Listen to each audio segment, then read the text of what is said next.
Thanks for tuning in to another edition of my cancer story. Today I'm going to be talking to you about my first chemo treatment. Um, Chemotherapy was like the one thing that I dreaded uh, when I first found out that I had cancer, because all I know about cancer is what I've seen on TV. Uh, Cancer patients in hospital beds or wheelchairs looking really sick, pale, frail, unable to move too much, uh, spending half their day hanging over a toilet, and I just was not feeling that for myself. I got kids, I got a job, I got a husband, I got to be able to function. But they reassured me that with the advancements in cancer treatment, it really is not like that anymore. They explained to me that they would be giving me plenty of anti-nausea medication, and as long as I rested when I needed to and ate and drank like I was supposed to, then I would be pretty good to go. So we would see. Given my age and the aggressiveness of my cancer, I was also told that I was going to have two different phases of chemo. The first phase would be 2 consecutive days every 3 weeks, and I'd have to do that 4 times. And then after that, I would go in for 12 weekly sessions. But the first 4 would be the roughest on me. And so, leading into that first treatment, I was very scared. Uh, just really concerned about what I would have to go through. Not so much the chemo itself, but the after effects. And it had really gotten to the point to where I had become really fussy. I was not really trying to function. I could barely even get out of the bed, the last few days leading up to my first treatment. So I called my mother-in-law, who is also dealing with cancer. Not the same type as I am, but, she was able to help me. She prayed with me and talked to me and assured me that I would be okay. So, the next day, my husband basically drags me to treatment. When I get there, they take my vitals, tell me that my blood work from the previous day was okay, and they send me to the chemo room. And I'm looking around, and it looks okay, I guess.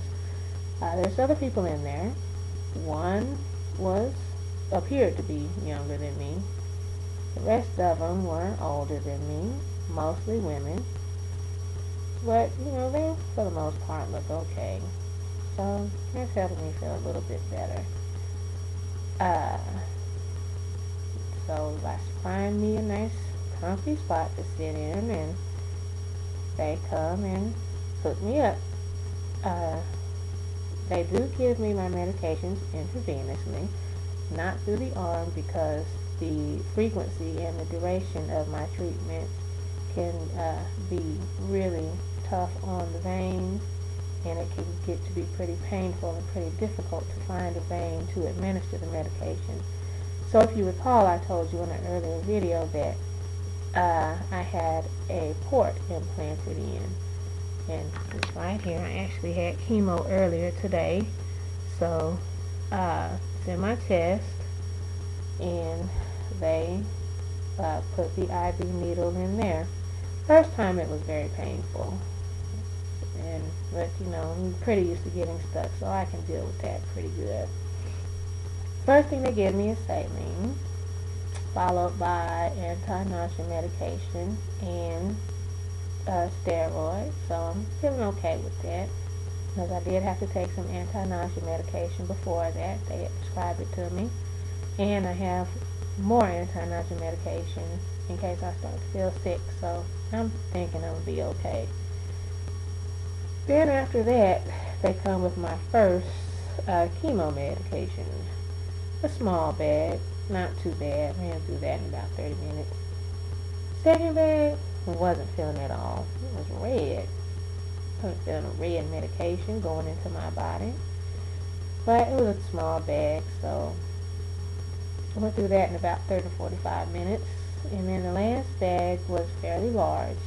Took me about 2 hours to go through that one.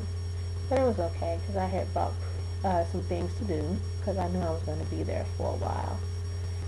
When that bag was done, I guess they had to flush the port out. So they had this syringe with medication that they flushed it out with. Funny thing was I could taste it, so not a very pleasant taste. But anyway, first treatment was over. Walking out of there, feeling okay, not too tired, not feeling sick at all. So I go home and start trying to, do some things, help get my kids ready for practice, looking for some socks for them to wear, and I just feel overwhelmingly exhausted. I'm digging for socks and I'm huffing and puffing. So I go sit down. Husband brings me a chicken sandwich because I'm pretty hungry. Ate most of that, and then about 45 minutes to an hour later, my stomach is a mess. I'm feeling pretty sick, so I take one of my other anti-nausea pills. It helps, but more than anything, it makes me really drowsy, so I'm sleeping, dozing in and out of consciousness. I remember my husband coming home and waking me up, telling me to go ahead and get in the bed, and I was just feeling so heavy. It was just hard for me to move. He had to help me, and once I got to the bed, I just fell right over. I just felt like a pile of bricks.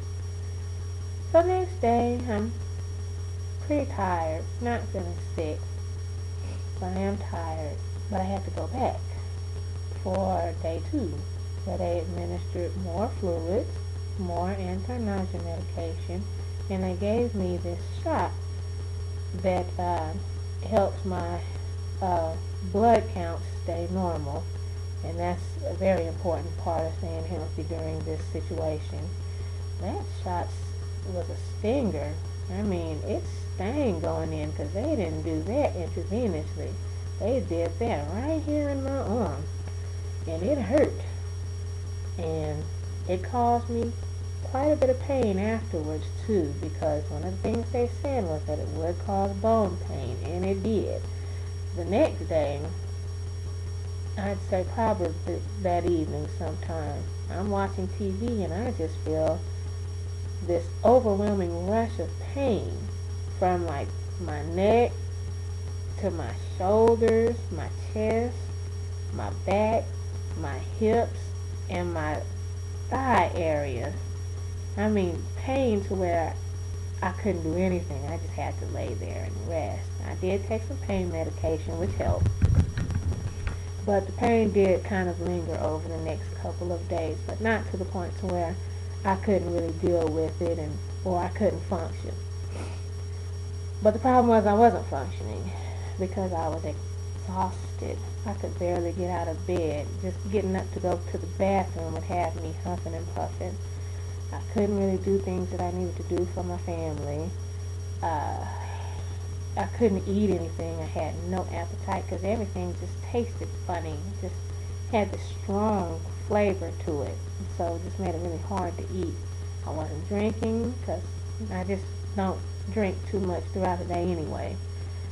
And so by Monday, I was concerned because I wasn't feeling any better. So I called the doctor and they told me that the medication was still in my system and that I wasn't eating or drinking like I was supposed to. So I needed to eat small snacks every couple of hours and make sure that I drank something with it. And I did. And so the next day I felt a little bit better. So I got up, functioned, went to the store, did things around the house, took the kids to practice.